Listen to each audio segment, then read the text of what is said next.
many times to pray for all kinds of challenges in the country in the past and today. It is a place where all faith communities have felt at home. So we believe it is appropriate that we should have these conversations in this environment. The South African Council of Churches, which has in the past shouldered the prayer responsibility for moments of pain as well as moments of celebration in this republic, has been charged by the heads of member churches to engage in a process that will restore the hope of the promise of South Africa, where race, gender, ethnicity, and origin of person no longer determines the fortunes of a person. The Council of Churches therefore took a process which we call a SACC Act process, where we look through research to understand the status of the areas of our concern. These are areas of healing and reconciliation, which is central to the creation of a united nation in South Africa, and the healing of all those that remain wounded in one way or another in our society. It deals with the question of poverty and inequality in a society that tops the listings of the world as far as inequality is concerned, and therefore the ongoing perpetration of the life of poor people as poor. It deals with the issues of the family fabric, the collapse of family life as we know it, yet again an important building block for what we call a society. We deal with the issues of economic transformation, looking at what kind of trade-offs are necessary to make for an economic dispensation that is a reconciled economic dispensation. We talk about the issues of anchoring democracy so that where maladministration, corruption, and other perceptions of what makes for a dysfunctional system can be dealt with to restore public trust in institutions that are important for our society. And all of these are issues over which we decided we need a measure of reflection that is informed by research. And that's what the C of the SACC Act is. And that we then commissioned studies which were conducted by three institutions: the Human Sciences Research Council, the Institute for Justice and Reconciliation, and the Nelson Mandela Foundation. They gave to the South African Council of Churches working groups status papers on these 5 themes. And a 2-day workshop followed with social science experts and theologians to transition from the C to the judge.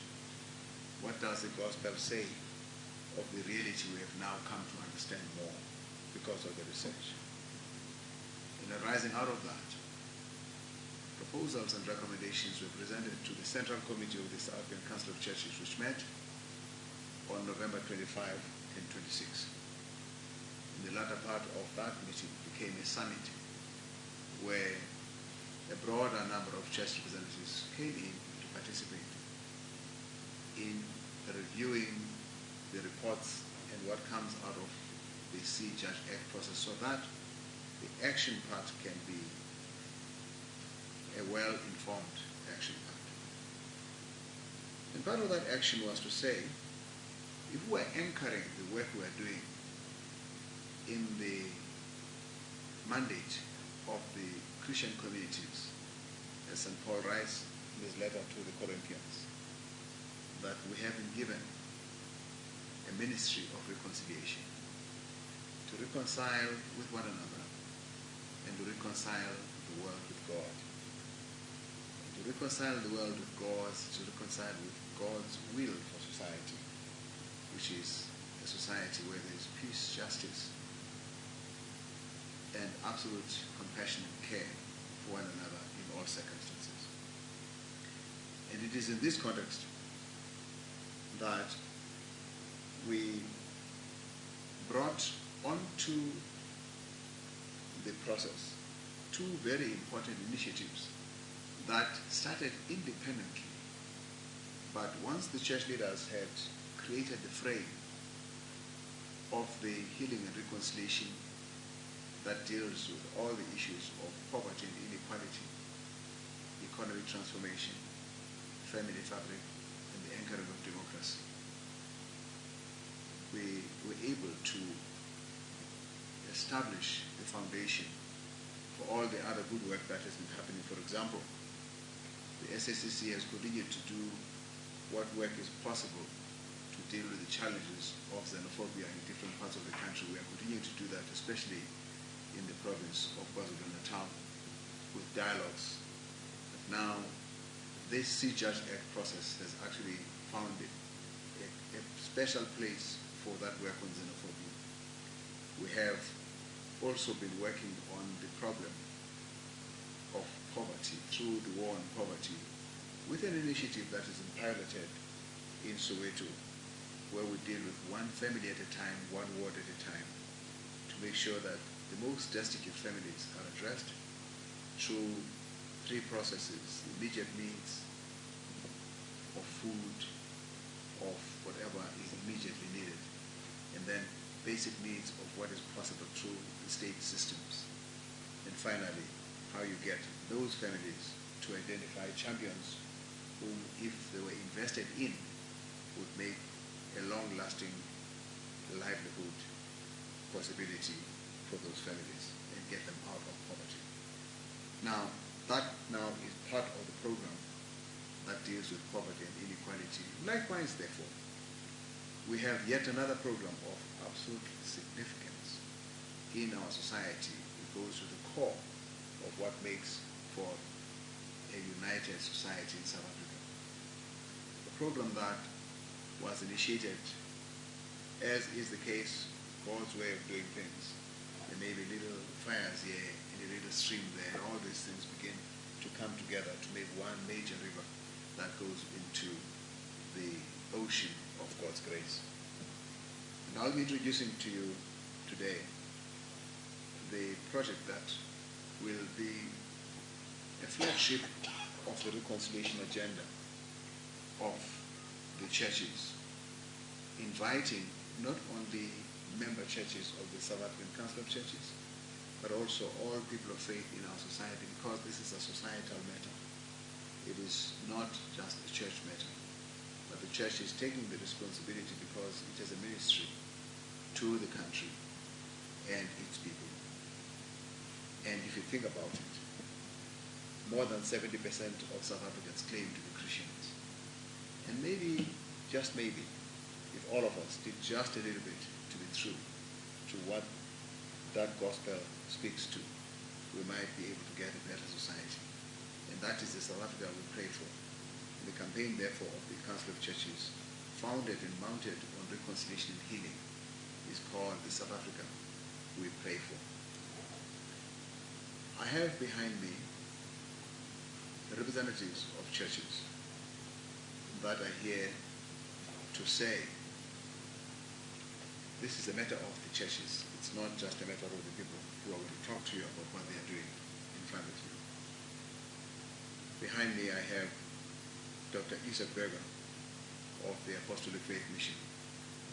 And he's not here just because one of his pastors, Frank Chigane, who is the Senior Vice President of the SACC, is here. He's not just here to say, Frank, I support you, my pastor. No.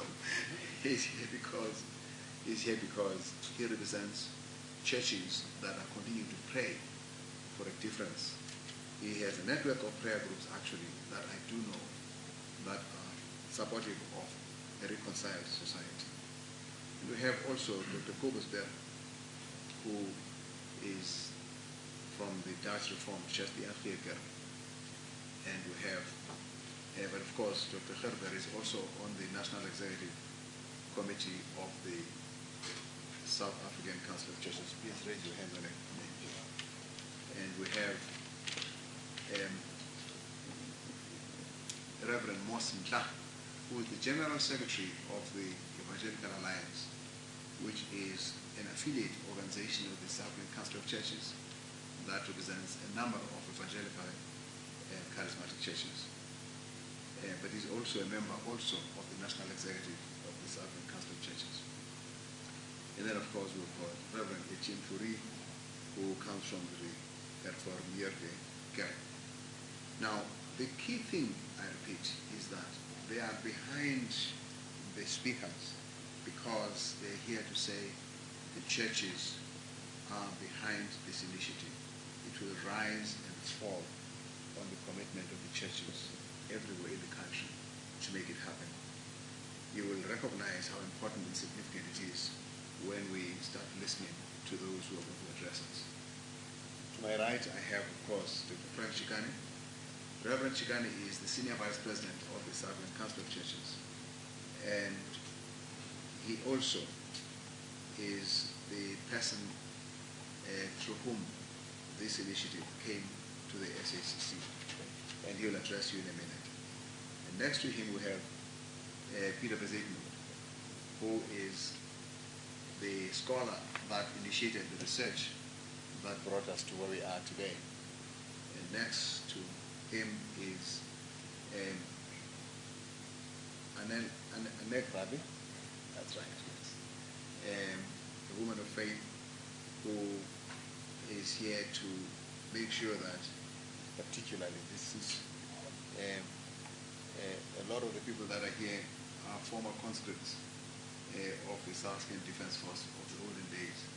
And they have tended to be male in the past, and she wants to make sure that they don't. But she's a very important leader in this campaign. And beyond her is Jan Malan, who is also part of the group that is going to be addressing us in a minute. They are former conscripts of the South African Defense Force. And it has never occurred to some of us that when we had the polarization of South Africa with primarily white soldiers shooting primarily black youths, that in fact the soldiers were themselves youths.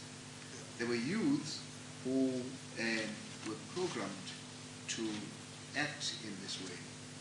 And it is something that needs to be addressed if we are going to be truly reconciled. To my right, I have the representatives of the June the 16th generation, we call them, even though they primarily come out of the June the 16th Foundation. That generation is not just in Soweto, which is where the June the 16th Foundation initiated, but it is a network that goes across the country. And I'm going to end with Dan. But I'll start with Tsepo Maposa, and beyond him is Winky in Tenjan, followed by Pauline Buyei and Joyce Ipala. They come from the June the 16th Foundation. I want to say a little bit about Dan Munzisi next to me, who is the Deputy Chair of the June the 16th Foundation. I knew him before he became Deputy Chair of the June the 16th Foundation when he was in the Soweto SRC. He actually was the third the chair of the Soweto SRC after Tsietsi Moshinini and Khotso Siakhulu. And then before Khotso left, he was then elected to chair the SRC. Some of us used to come here and meet with them from time to time. And so it was not surprising that he became the new leader of the SRC. Significant thing that happened during this time, which might be worth sharing because of its significance for today, is that it was in Dan's time that in the past, the students used to attack those adult leaders who were participating with the apartheid regime through the Urban Bantu Council leadership in Soweto and the townships. They took the initiative, instead of throwing stones at them, to actually go and meet with them and discuss why it was necessary to disband these structures. It was therefore Dan's team that approached Richard Maponya, David Telehadi, and that's what led to them, if you remember, that they actually resigned and that collapsed the Urban Bantu Council. And for the first time, we began to have a collaboration between the old generation and the young generation. And that's what led to the creation of the Soweto Committee of 10 to lead the civic issues, so that you have a partnership between the civic leadership that works for transformation and change and the student leadership that is taking responsibility at another level. And I think it's also necessary to mention that during those times, there was a strong church support for the students, which was represented by the work of the Christian Institute under the Reverend Beas Modier, as well as the Southern Council of Churches led at the time by Mr. John Rees. And therefore it is not surprising that even the final statement that was written to prepare for the first anniversary of June 16, 1977 was typed in a typewriter by a minister, Reverend Cedric Mason, but it was their statement that we gave to the engineering equipment for that kind of work. It is important, therefore, that it is, again, the churches that are bringing everyone together for this purpose, and it is all the more significant for you to know that it is Reverend Beas Modier's church that is taking the lead in ensuring that there is true reconciliation in our country that comes from a recognition of the pain and trauma that is experienced by both sides in the previous conflicts, so that we can build a future we can all be proud of. I want to point out that the conscripts generation has been to Soweto and has visited the Hector Peterson Memorial, and they observe that it's all about what we did in the past, but it has very little to say about what we should do into the future. And that is the South Africa we pray for, a future we can all be proud of, and that's why we're here. And so I'm going to ask Frank to address you.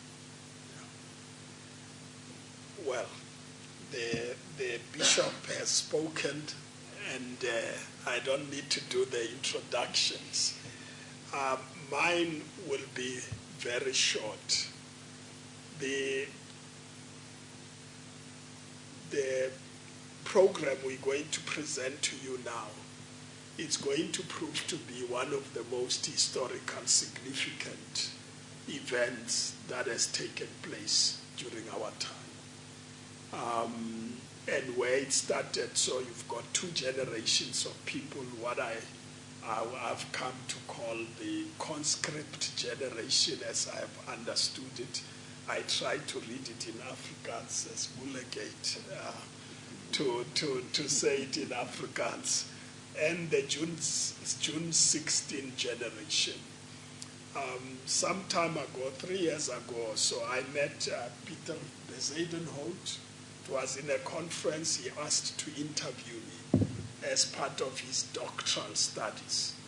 And he interviewed me, and the book, I said he should come with his dissertation so you can see the product of the work that he did. He interviewed me, and he's got his doctorate out of this work. And the book is here. If you are interested, you can get it from him. I'm sure it's not free of charge. But after the interview, he said to me, you know, I'm traumatized about what I'm doing because I've interviewed the conscript generation, and the pain that goes with it is amazing. Now, if you are black like myself, you think the pain is just black, and that the only people who think they have to deal with this pain are black. But you'd realize that there were young people amongst whites who were conscripted and deployed. And I remember the first group of conscripted deployees were deployed soldiers were at Boroka police station in Soweto. And when I looked through their caps, you could see they were very young people, actually. But they were deployed, it's a war, and they had to wage that war. Most of them may not, and Peter Bezedon will speak about that.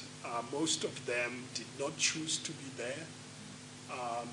Some of them never had anybody explaining to them what happened. And I did say to Peter that the first time we went to Union Buildings, I found a young white policeman there. And I thought, I'm sure nobody told him what happened. There was no mass meeting to explain this thing, to everybody. And it is out of that discussion where he said there is a strong feeling that many of the conscript generation missed the truth and reconciliation moment. And it is the way it was constructed. We all know about the historical difficulties about it. And that there is unfinished business, and they want to deal with the past, which they have not been able to deal with.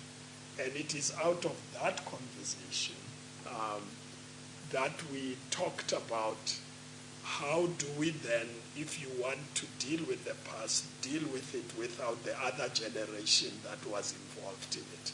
And that's why I committed to him that I'll go to the June 16 Foundation to talk to the June 16 generation, because that would be like an equivalent of those generations of the time, to check whether they would be willing to meet those who come from the conscript generation. I'm pleased to say that although it was a risky thing to do, I'm sure you were taking a risk as well, a risky thing to do, we had time together with the June 16 generation, and they were willing that we should come together and meet. We also said we must talk to the churches to which these generations belong. And so you had the SACC, but you needed also mainly the churches. I use Dr. Herber as a better language for it, but I say churches that have a substantial membership of Afrikaners in them, because most of the people who were in the conscript generation belonged to them, although others were in the Anglican Church and others. We also made sure we have the TISA, the Evangelical Association Alliance of South Africa, so that we have got all the churches to support this process, because both generations talked to me about pain, talked to me about healing, talked to me about need for counseling. Now, we're talking about something that happened about 40 years ago, about 40 years ago, 30 years ago, 50 years ago. But people still need counseling even today, because there is something that was not done in the past. And so I'm pleased, therefore, that we have made so much progress, and we have had 2 meetings between the 2 groups. On the 16th of October, it was just an accident that it was the 16th of October. And then we met also on the 23rd of November. And they brought both groups. The first meeting, we listened to their stories, each one of them. They are like a horror story. And if you would have recorded it, and I wish that a book get written about, the stories that were told there, quite horror stories. And there's no time to talk about that now. But the good news is that the two groups have met and they have committed themselves to a cause of reconciliation and healing. They have committed themselves to work together towards that goal. They have accepted that it's not just the few who are here, but this is a national program and a national project. And so that on both sides, they will reach out to as many people as possible who are affected to be part of the process. They also agreed they don't want to go and meet in a public event somewhere in Soweto, which I will talk about June 16 next year, but they want to start working together to begin to understand each other, to begin to understand the history, the pain each group has gone through. And that's why the conscript generation, some of them for the first time have been in Soweto, have gone to Hector Peter's memorial, have gone to see the Soweto June 16 memorial places, etc., to be able to understand. They have even gone further to begin to wash each other's feet. Now, at one stage, they wanted me to join the washing of feet, so I thought, hey, my feet have already been washed. Former Minister Flock washed my feet, but you can wash them many times as you can. And so I'm really pleased that an initiative has come from the ground, from people who want peace, from people who want to be reconciled, people who want to work for a new South Africa, build a new society, and help everybody else to move in that particular direction. They have agreed on a number of issues.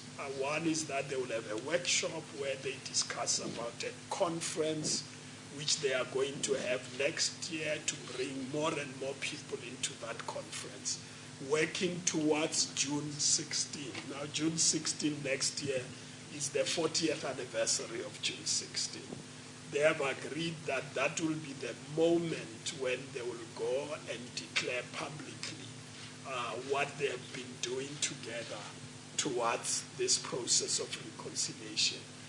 We are expecting that event will happen at Orlando Stadium, where the children were marching to but never arrived on that fateful day when Hector Peterson and others were killed.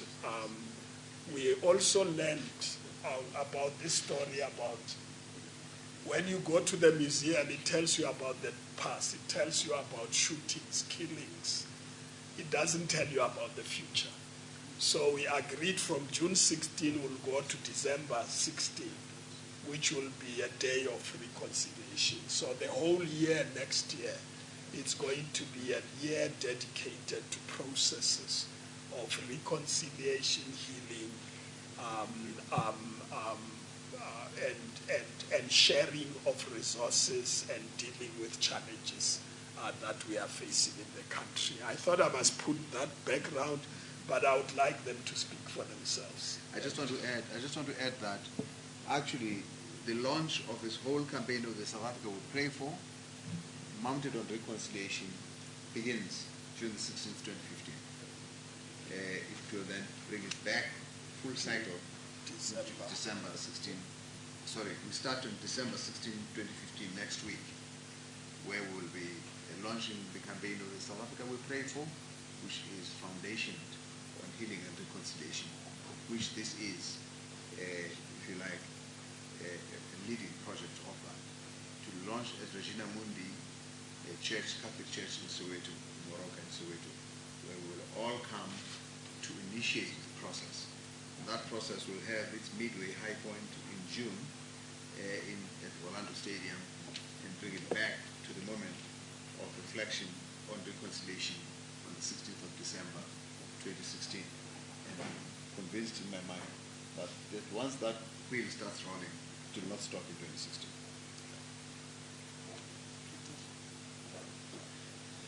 Thank you very much, Bishop.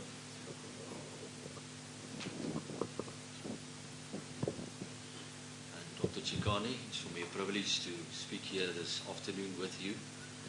As Dr. Chikane already indicated, I was privileged to have interviewed him about 2 years ago, and it was indeed a wonderful interview I had, and afterwards we corresponded with each other by email. And we shared about this, the fact that next year will be 40 years since the Soweto uprising occurred in 1976.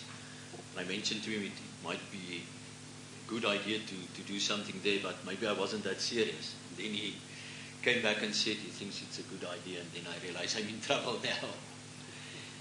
And we are grateful for the fact that we can be here today, and I want to thank him personally for his involvement and the fact that we managed to speak to some of the people of the June 16 Foundation. And I realized that although we've come 20 years along our democracy, there's still a lot of unfinished business. And I think both of our groups long for closure. We realize we've come through progress. We don't just want a copy-paste situation. We want something new. And we want to finish the unfinished business of the road that we've traveled. And we want to play a constructive part. I've been part of the SADF, and we've been involved in internal deployments. But today I think that generation says we want to build, we want to contribute, and they've got a lot of skills to do that. I visited about 2 years ago also the Hector Peterson Museum with some of my people from my unit in Bloemfontein. It was during that week of June.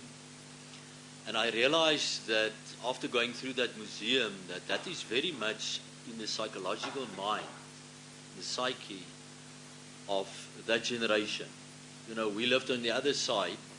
Perhaps for an Afrikaans-speaking, white Afrikaans-speaking man, the whole Anglo-Boer War was very much in our minds. I mean, I'm from Bloemfontein, and the Women's Memorial is there, and that was very much ingrained with the whole history of Afrikaners in our memory.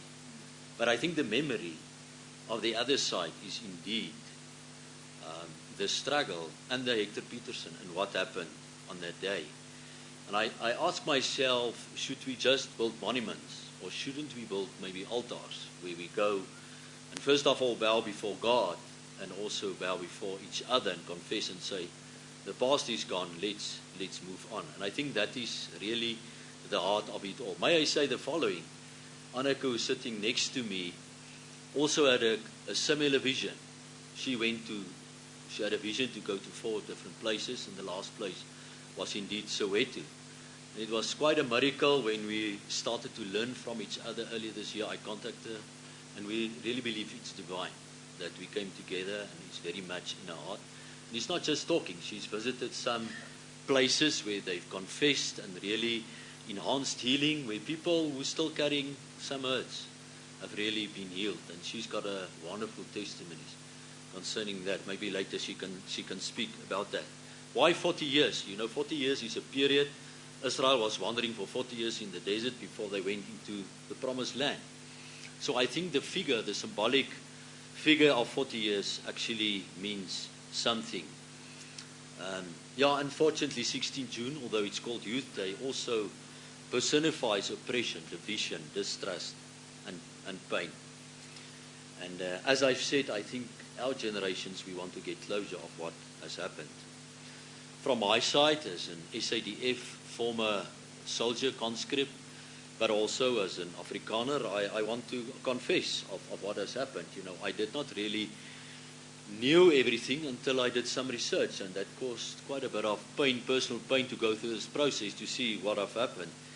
And also to look at the pain that my own people have encountered through their history, and to weigh that against the Word of God to say, but we can do better. God's plan is better. And indeed, the ministry of reconciliation, as Paul says in Corinthians, has been entrusted to us. Yes, indeed, we want to ask for forgiveness. I think Anneke must help me. She's better with the Zulu. Siyatoliza. We want to confess for what has happened. We acknowledge that we have harmed one another, we have harmed each other immensely, and we want to leave another legacy to our children. Because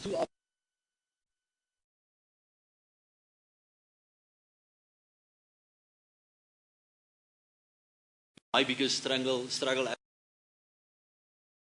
give something new to them to indeed build on. Of course, not only us sitting here this afternoon, but more people. We need to confess, we need to forgive each other. We can do it in the beginning, like Daniel confessed on behalf of his people, but later on he said, each and every person must come before God and before his fellow countrymen and do what needs to do. We believe, although this Soweto event will be significant, we pray that, we trust that, but we also believe on ground level, every area, sphere of influence, every champion there must do similar things in their own area of responsibility, in their own spheres of influence. Healing and reconciliation is through biblical imperatives of repenting, asking forgiveness, by receiving forgiveness, and also by joining hands. But we also know that true reconciliation also means restitution, to make right. It also means the crossing of bridges and the laying down of weapons. And indeed, we as former conscript members who used to carry weapons today say we want to make from the weapons, we want to make plows so that we can contribute in building our society. We also realize that there's a lot of stories, a lot of histories. There's not one story. We've got a story. We've got wonderful stories from the Defence Force, things that we've experienced, but you also from the other side. But I think by listening to the stories of each other, it will enrich our lives. And there's a big need for that. Roof is not sitting next to us, but he's one of our delegation. He's very much involved in contributing and getting stories. In fact, he wrote a book about it. To encourage conscript people to write, because there's a lot of healing involved to write a story, to help them, because many of our members, conscript members, are confused. Some of them are angry. And I want to plead to my fellow compatriots and other fellow South Africans, help us to become healed. Maybe God wants us to heal each other, not on our own. And I think you can contribute to that. He's also involved in different processes where they get them together. He's been involved in other healing initiatives where people from the former forces, former enemies, are also talking to each other. And we want to continue that. We want to bring more people on board concerning that. We want to say, as the SADF generation, we've got a passion for Africa, for our country. We want to build. We are here. We are also Africans. We are not Europeans. Our forefathers were maybe coming from there. But we are Africans, and we want you also to treat us as Africans. And we want to bring our contribution. You know, one of the things that is very much part of the identity of our Afrikaners is we've got this expression, 'n boer maak 'n plan. I think you know what it means. And we believe we are able to make plans. Through our history, that's been one of the characteristics of our forefathers. They make a plan, whatever happens. And we believe we've got still a few plans up the sleeve to assist you. Not only for our own benefit, but for the benefit of South Africa. So we want to ask you, trust us and give us a chance, make room for us as well. This time not alone, but with you. May I say the following: we want to move from the place of being victims to being victors. Too often people say, I'm a victim. We believe we've been molded by our past, whether negative or positive things, by God's grace. We've been molded and prepared maybe for a day like today. And may the dissonance of the past become the harmony of the future. Jan likes to say, he says, we want to win the peace. We want to win the peace. We want to force swords into plowshares. And he's a grandparent already. We want to leave a legacy for our grandchildren. In humility, we come before God and before you and say we are ready to do that. And here's the wonderful thing. We don't just want to look back. Of course, June 16 represents a couple of negative things, what we've said already. But we want to look at the youth specifically. And I think maybe the current, or what happened earlier this year, this fees must fall and all these things, it's once again our youth who's in the spotlight. And especially, I think from our side, we've told each other we want to contribute.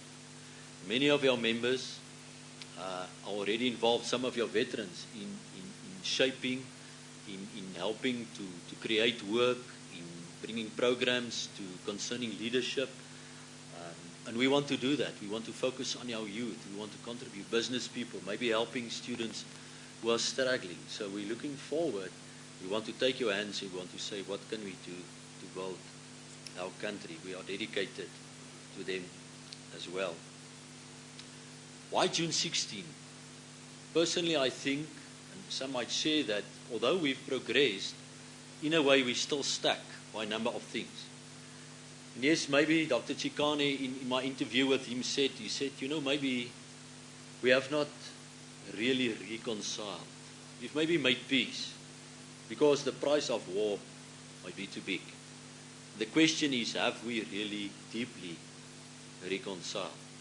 And unfortunately, many of our people have not really made that decision, that paradigm shift, or shift from that position. They feel them, in a way, maybe estranged from our society, alienated. They don't feel them part and parcel, maybe because they're in the minority. They have not adapted well. And the challenge is for them also to come on board and to say, it's not our country or their country only, it's our country. We must take hands and we must move together. And that is a challenge. That's a challenge for us as veterans because many of our members is not yet there and they might be confused. And that's where the church can indeed play a big role. I think what we need to change in the country, we need to change the atmosphere.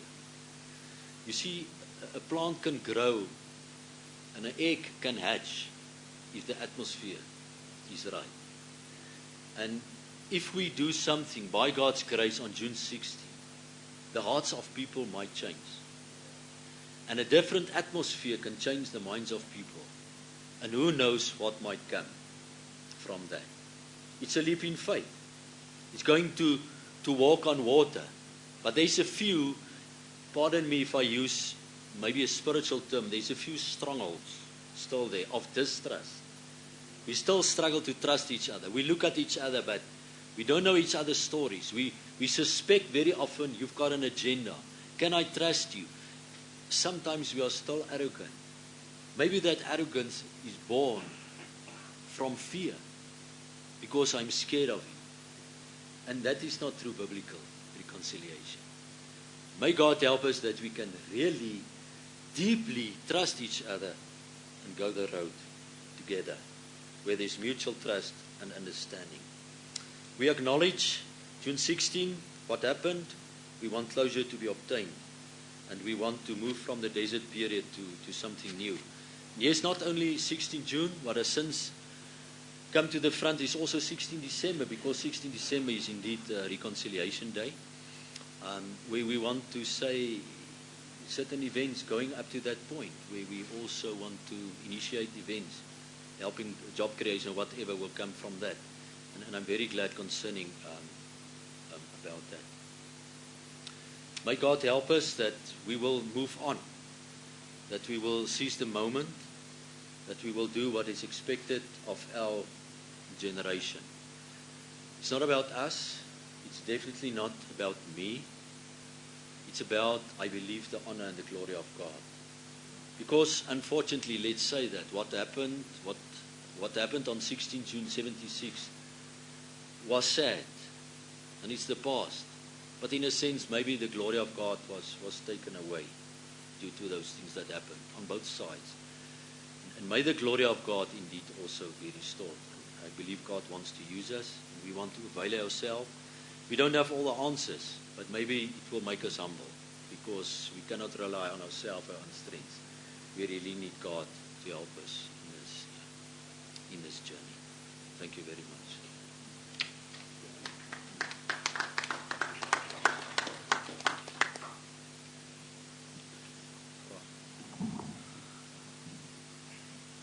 Thank you, Tate Moruti Chika. Thank you, Lynn, Tate MC Waro.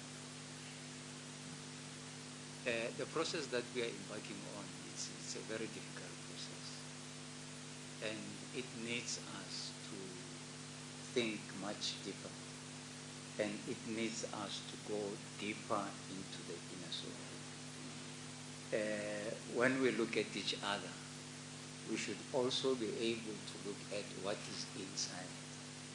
You know, that thing in there that has been paining for many, many years. So now this process has begun. And as activists who were in the line of fire during that period of 1976, we are here to say it can be done. We are here to say it can be done.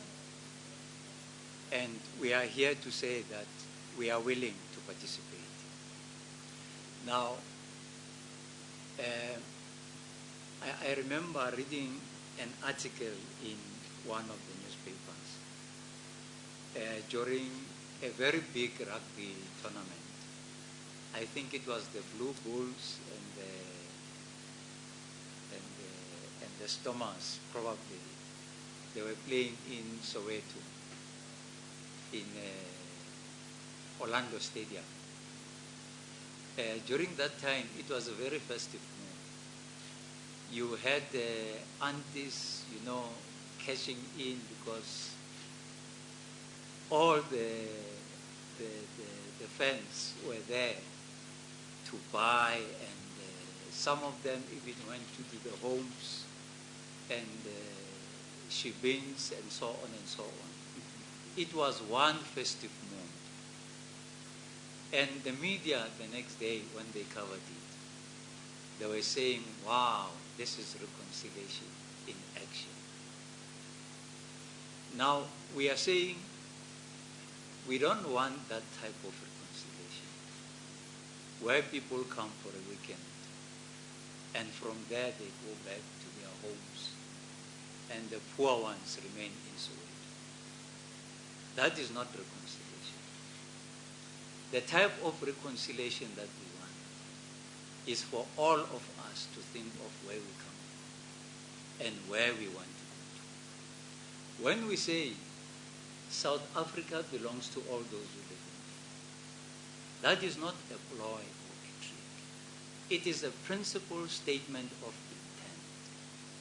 We are saying the history of South Africa is such that whites had to come and became part and parcel of South Africa. Despite the fact that they might have come many, many years ago in the Netherlands and so on and so on. But we have been able to embrace their history. When they began to unveil their monument in 1947 at the AIK, when Afrikaans monument was unveiled, Afrikaans became a South African language. And in 1925, when the hymn, the Afrikaner hymn, was unveiled, it became a hymn of South Africans. So these white Afrikaners, South Africans, were actually naturalizing themselves. They carry one passport. They carry one identity document. Whether they like it or not, they are here to stay. They are part and parcel of South Africa, and they are part and parcel of our history. Having said that, we would ask quite a number of questions. How many times have we had a situation in which, in a park where children are playing, and you find black and Indian and colored children playing, and then suddenly a white toddler breaks away from his parents and goes to mingle and play with the other kids? The parents would come and pull him away. How many times have you sat in a park next to a white man, a white woman, and within minutes they walk away? That is the South African reality. That is the South Africa that we have got to confront. That is the South Africa that we have got to change. Reconciliation goes with peace, and it goes with reparation. You cannot have reconciliation without reparation. We understand where we come from, and we understand how our society is divided. We still have the problems of the haves and the problems of the have-nots.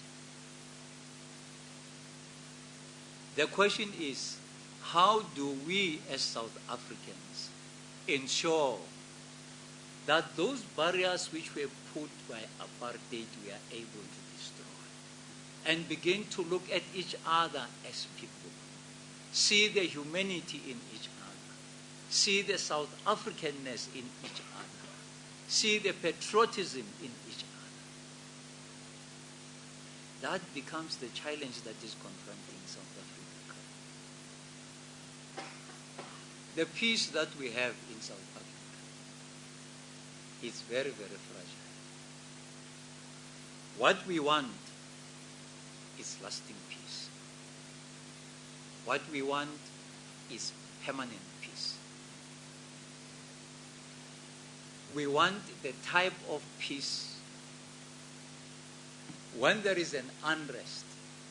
It must be the question of all blacks and whites going hand in glove to put down the fires that are set. South Africa currently is faced with a number of challenges. We know that delivery cannot take place throughout the country.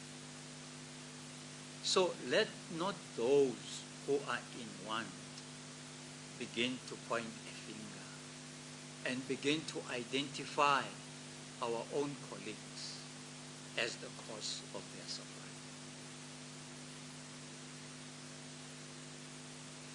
Let us all, as South Africans, begin to look at the humanity within each other.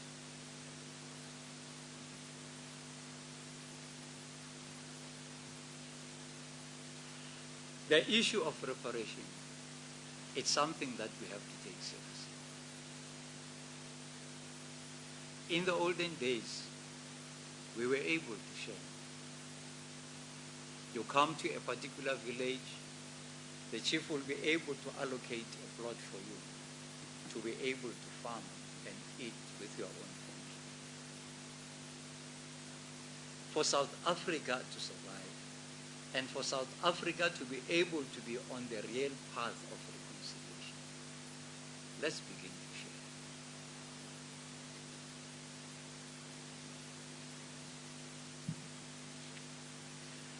share. Reverend Mpumlwana has indicated of some of the activities that we're involved in 76. We got arrested for those activities and were imprisoned in Romanai. In 1979, I began a process to communicate with the leadership in Romanai. We were in Section E, and those were perceived to be terrorists, Tokyo and the others, they were in Section A.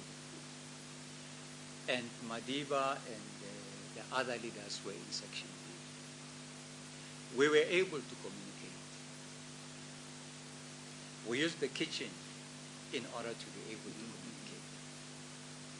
So it's true that we used to have correspondence stuck in plastic bag and put underneath inside the pot, and you pour sand. And then Madiba knows, and the others, they knew that they have to dig their hand in order to pull out correspondence.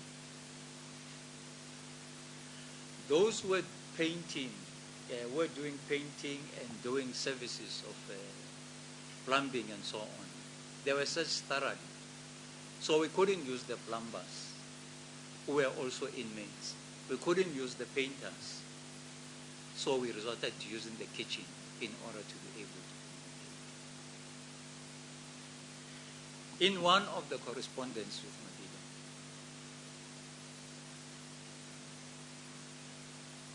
I was a hothead, by the way, like all young people of that generation. And I suppose we still have hot heads, probably without direction. I had written to Madiba and indicated all the things that we were going to do when we take over. The type of identity document you don't want to know, and all the issues. All I was doing was to pour my frustrations and anger, unaware. When Madiba responded, he said to me, suppose we were living in a democracy and your grandson comes to you and says, Grandpa, I'm getting married. Obviously, you'd be very jubilant. You'd be happy, you'd hit the roof. And then he continues to say, Tumariki, flop.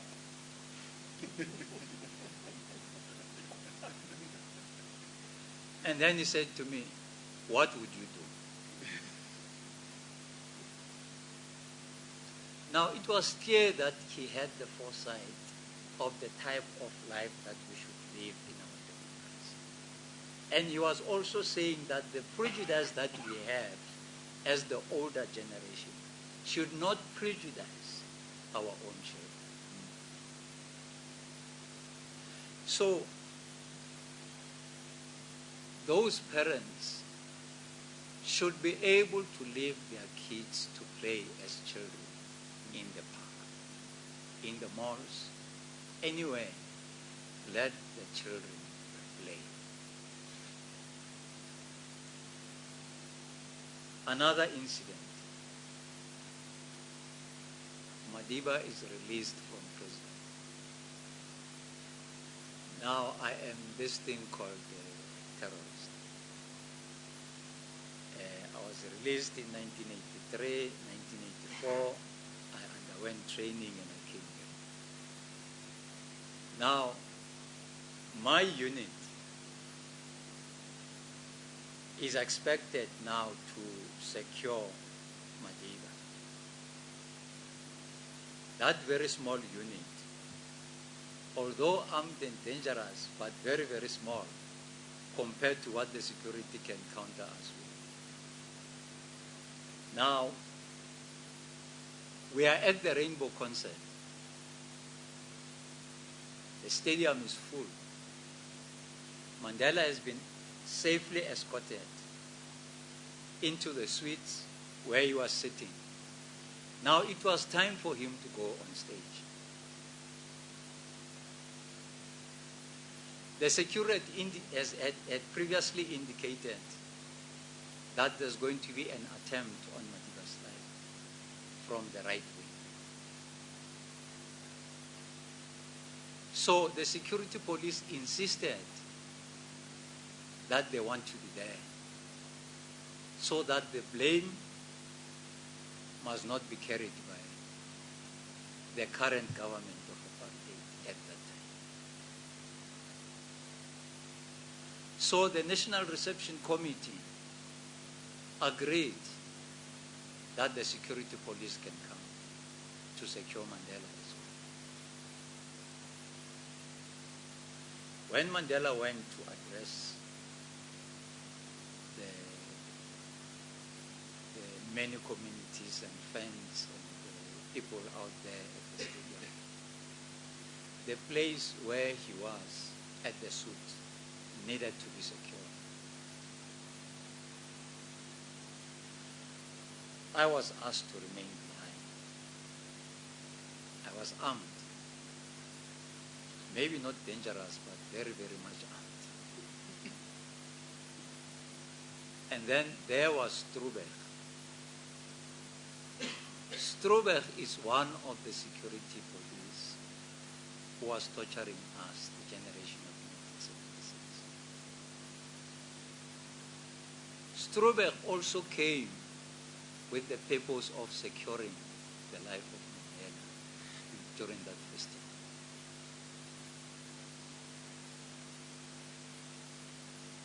I didn't see him immediately, but one of my colleagues pointed Struberg over to me. I went to him. I was shaking, and he looked at me. He stood up from where he was sitting and came to me. And then he said, Dan, you must understand, there's the werk wat ons gedoen het. Jy moet verstaan. I couldn't say anything. I couldn't talk. I was still shaking. He was armed, obviously. I was also armed.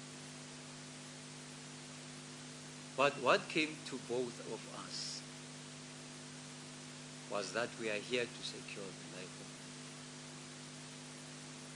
It had got nothing to do with us. I was still angry. He went on and said, I was serving the government. I'm prepared to serve the new government as well. I'm a police. I was just doing my best. I went to the toilet because my eyes were itching. But I had to come back very quickly because I had a task to do. And when I came back, Struberg was sitting where he was, because that is where he's supposed to be in order to ensure the life. Now we are saying reconciliation must be the type of reconciliation that should be able to ensure peace for all of us. Now I call upon Struberg. Although after the concert he disappeared, and he also did not come to the TRC to say how much torture he meted to all of us. We are saying we are prepared to work with him in order to build the South Africa, to reconcile, and also to make sure that the reparation takes place. Now, we are not going to be able to reconcile and forgive on behalf of the people out there. We are saying we are putting building blocks, and all of us, jointly with our colleagues, we must march together to reach out in order to establish this peace that we want, the reconciliation that we want, taking into cognizance that we have to repair. Reparation has to take place as well. Even if all of us go out there to ensure that there are programs that need reparation where we can be able to make contributions. But that is one leg of it. Therefore, if as a result of our interaction with our own colleagues, we come to the building of some national movement for reconciliation, peace, and restitution, we are welcome. We'll participate. I thank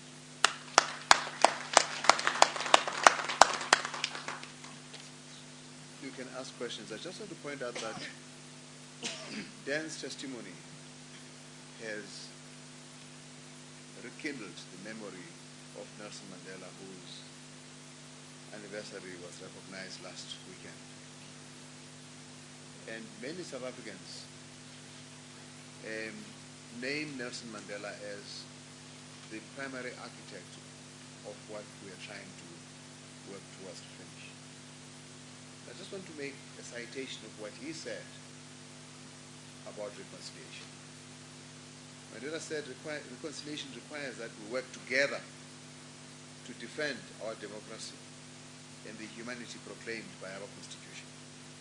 It demands that we join hands to eradicate poverty spawned by a system that thrived on the deprivation of the majority. Reconciliation requires that we end malnutrition, homelessness, and ignorance. It demands that we put shoulder to the wheel to end crime and corruption. And it is therefore the kind of reconciliation, I believe, that resonates with both your statements about what needs to be done.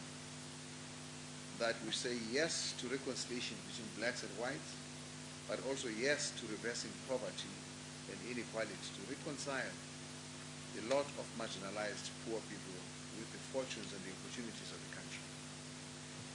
Yes to economic transformation for a reconciled economic dispensation where all have a chance for a decent living.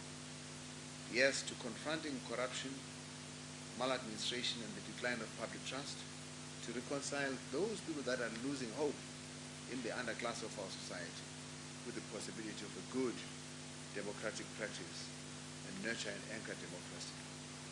And yes, to facing up to the brokenness of our family life so as to usher in a reconciled existence for future generations. That's the spirit of Nelson Mandela, and that's the spirit with which these two representatives of generations of the past will create a future that all of us can be proud of. I think we can take questions.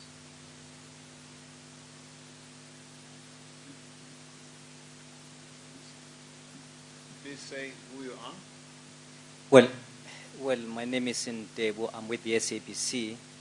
Got one question for Ntate Den and one question for Peter. Let me start with you, Ntate Den. It seems your call for reconciliation or your wish for reconciliation is conditional. You seem to be saying for reconciliation to be or for reconciliation to happen, there has to be a reparation. And one wonders whether that reparation should come from then apartheid government or the current government. And maybe for Peter, there is a held perception, especially amongst blacks, that it seems only black people are willing to reconcile. Since 1994, when President Mandela took over, he called everyone to reconcile. He was known for the reconciliation project. But it seems since then, only black people were willing to reconcile, and it seems white people were not prepared to reconcile. How are you going to convince our white compatriots to maybe come on board to say, indeed, we are ready, we are prepared to reconcile with everyone?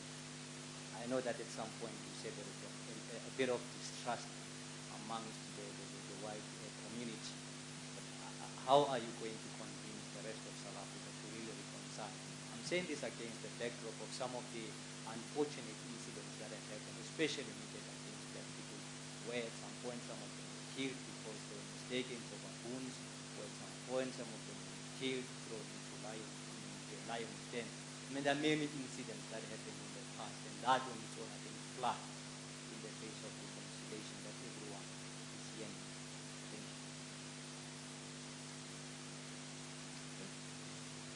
you. Maybe let's take a few more questions.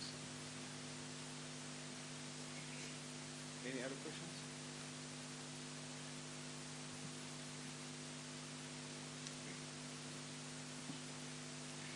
Yeah, let me just say that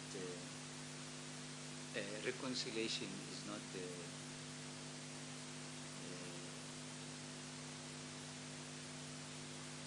something that you can achieve in a year,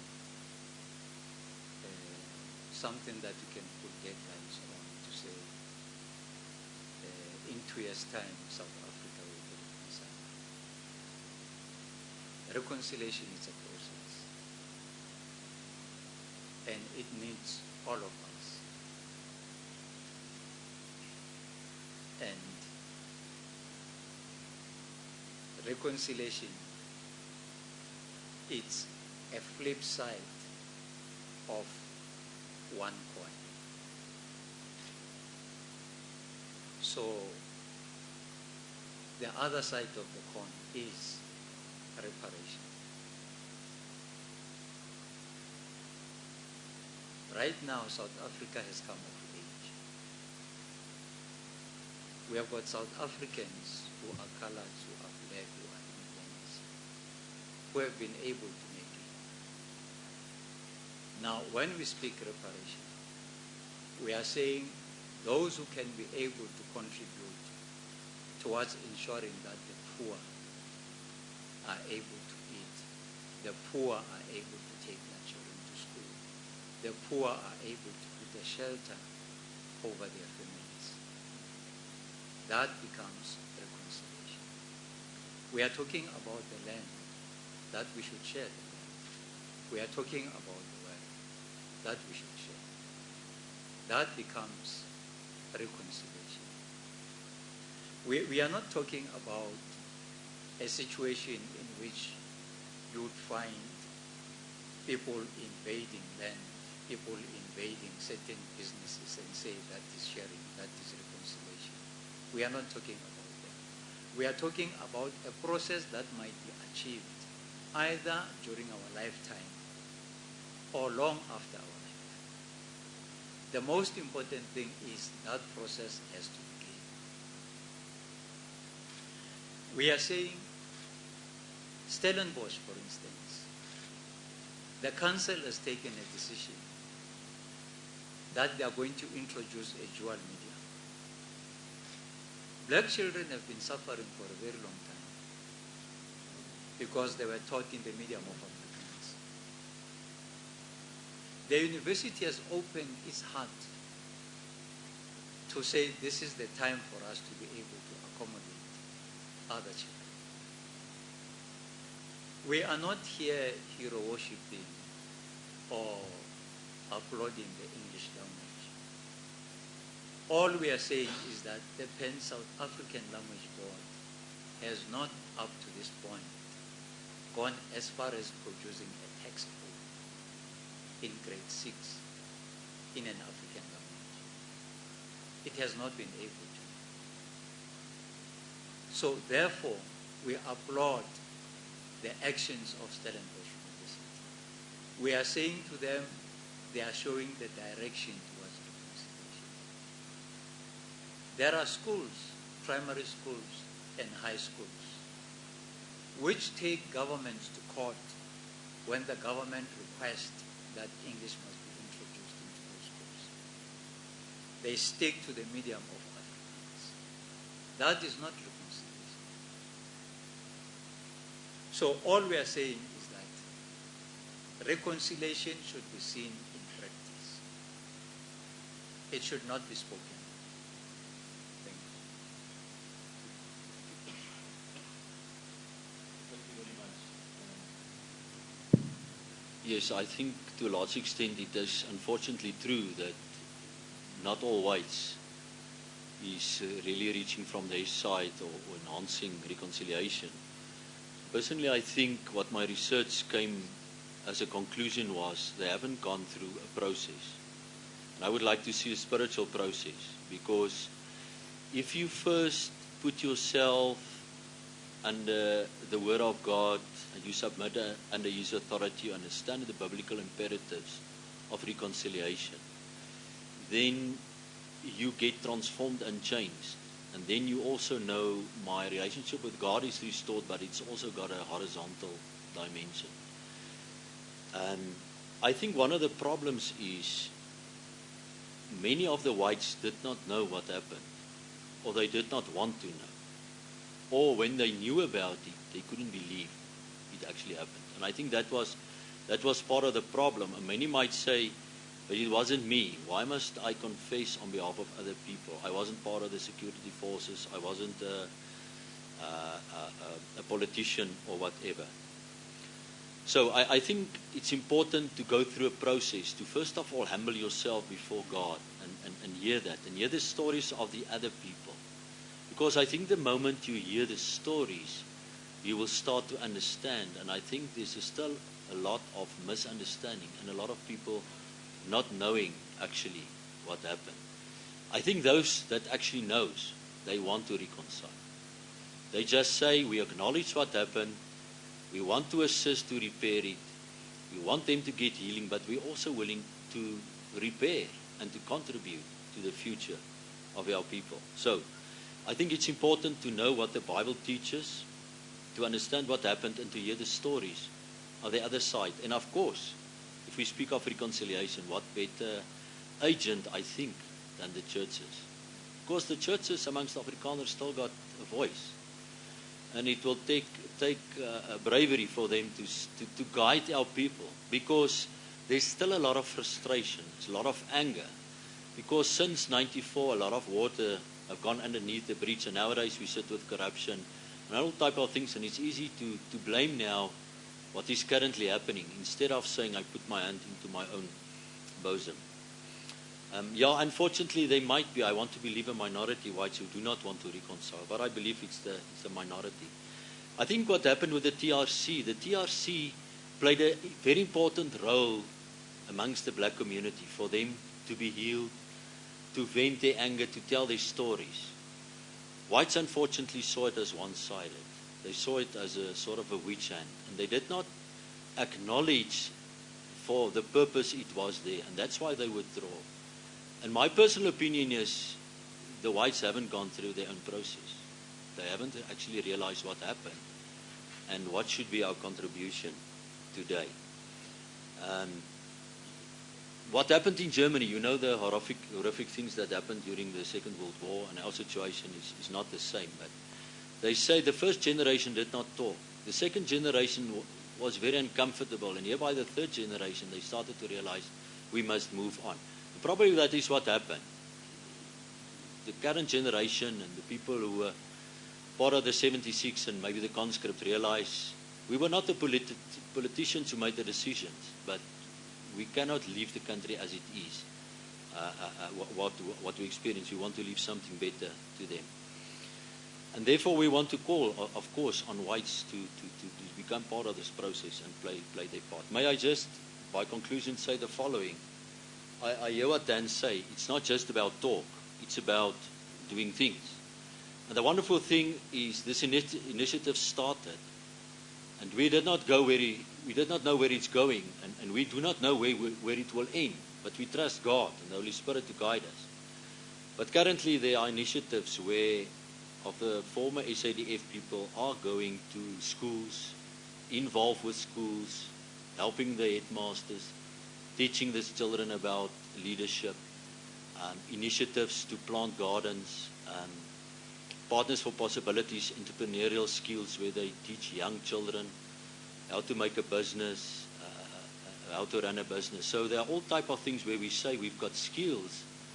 There are skills in the business community. Let's, on a practical level, assist it. And I think that is very much part of reconciliation, not just to talk and ask for forgiveness, all these things, but to come up with practical plans. And people like Jan sitting next to me, they are very much involved in that. And I believe there are many skills. There are many successful white people who are willing to do that. They just want the opportunity. And I think if the atmosphere can change, they will definitely be able to contribute concerning reconciliation. Thank you. Any other question?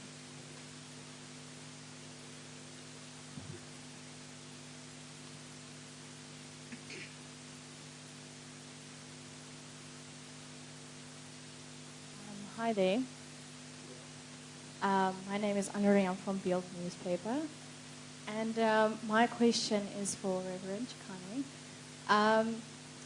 This campaign is mostly focused on the 76 generation, right?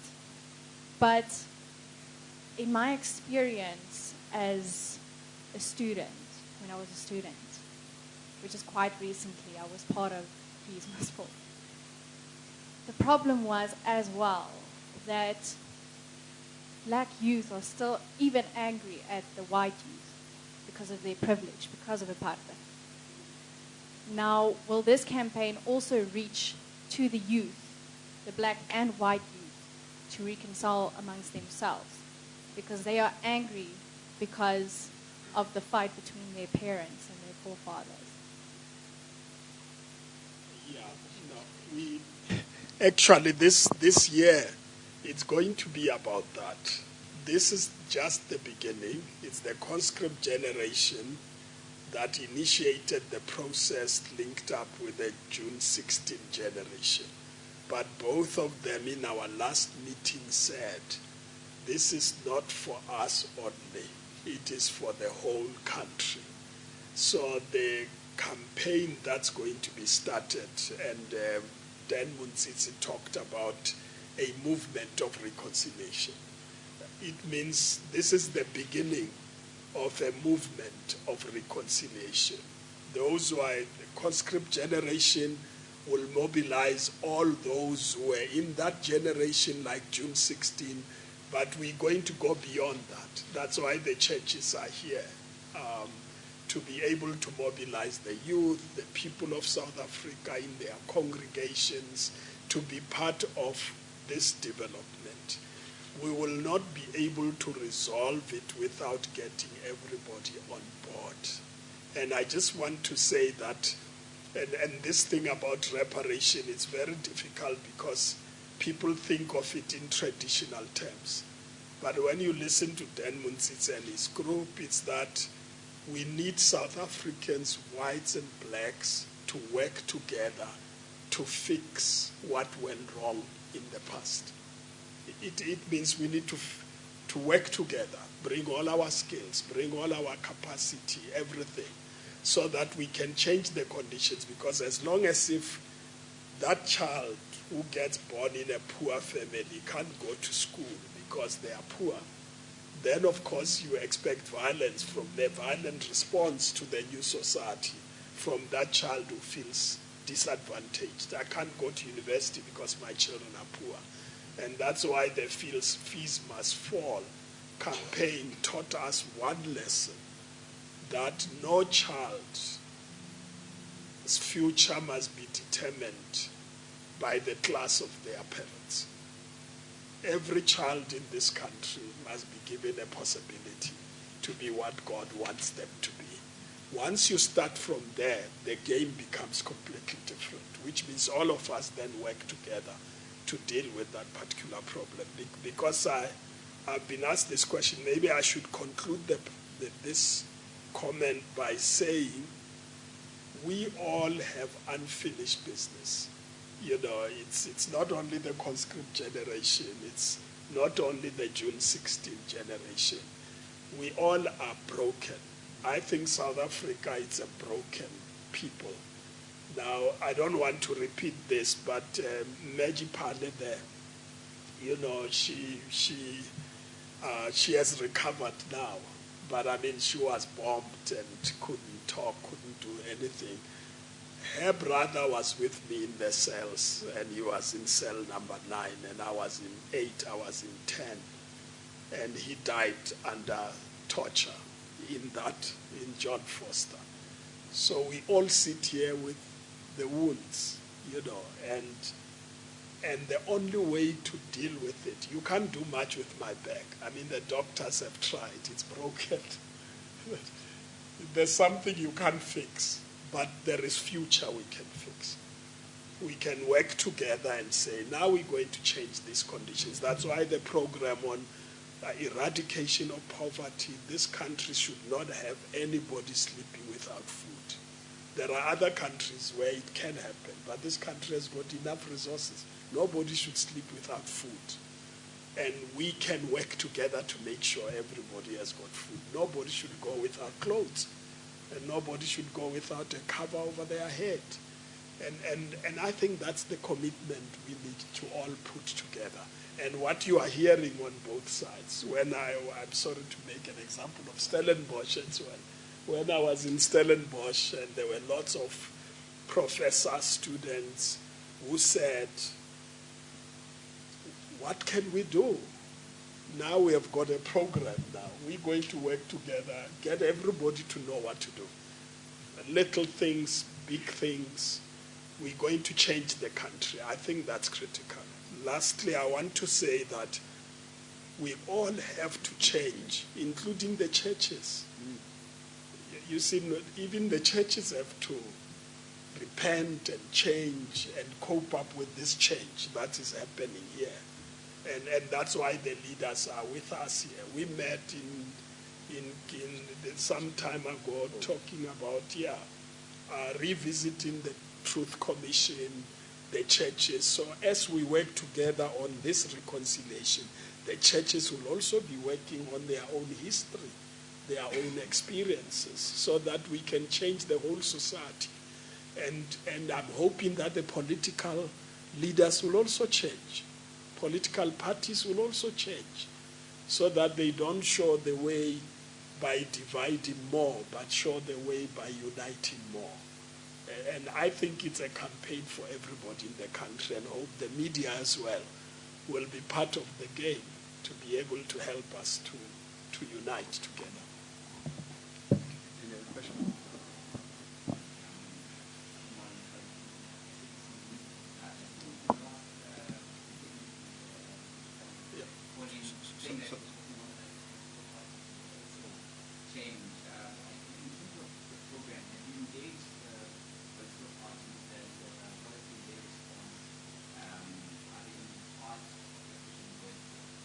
We agreed in the last meeting on the 23rd that our next stage after this press briefing will be to reach out to everybody. We have reached out to the churches already. The churches are part of it, are facilitating it. We're going to have to reach out to the political leadership, political parties, all institutions of society, universities, everybody, because this is a national issue that requires everybody. I think we probably covered most questions.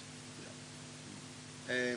I want to just, again, on behalf of the South African Council of Churches, to say the SACC is a facilitating entity in the context of the South Africa we pray for. A society that we want to thrive in, that we believe is necessary for all of us. That is God. It's a just, reconciled, equitable society that is free of racial, tribal, xenophobic, and gender prejudices, free of corruption and deprivation, free also a country of ecological justice, considering we've got COP21 going at this time, with enough food and shelter, as Frank was saying, for every citizen and for each child born to be able to grow to their God-given potential. That is the South Africa we pray for. That is the South Africa we believe God intends for us. That is the South Africa we believe actually we can and should achieve. The reason why the churches are critical for this has to do with the fact that the churches are the places where people pray for their hopes and aspirations.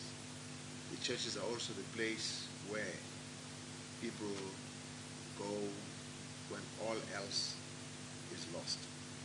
I remember a conversation with a previous leader of the Dutch Reformed Church, Dr. Johan Haynes, who I asked to explain why it was difficult for him to make a public statement about the unacceptability of apartheid. In fact, I said apartheid is sinful. He said, Malusi, you and I can have a conversation about this. But as a leader of the church that has got Wus in Paris, who has always been a God-fearing man, who has never considered himself a sinner under any circumstances, for me to stand up and say, you have been a sinner all your life and I have been the leader of the church, it's not the appropriate thing to do. I could spend time with Wus and get Wus to understand what is the change. point here being made is you need the churches to work with their congregations. You know, when we had this problem in the Free State of those students that had done that horrible thing to those women, I went and had conversation with some of the leaders in the University of the Free State. And we made the point that we have to get to the congregations where these young people come from, work with their communities so that they can begin to reflect a different ethos. It's not good enough to just punish them as individuals and not deal with the roots of where all of this is coming from. Part of the research done by the Institute of Justice and Reconciliation for us, and they've given us a very beautiful frame that says, actually, we are dealing at this level, so-called racism and everything we're dealing with here are just the fruits. There is a tree as a model that we should be looking at, which has got roots. At the bottom of the roots will be all the values and all the ideologies and all the things that actually begin to create the form that we call the trunk, and it is this trunk that creates the actual structured ways of living. Just give an example of patriarchy. Patriarchy is at the roots, and then it gives form to the disempowerment of women. I use that model because of the 16 days. Disempowerment, that structure of women. What do you get beyond that? Because women are disempowered, you get the fruits.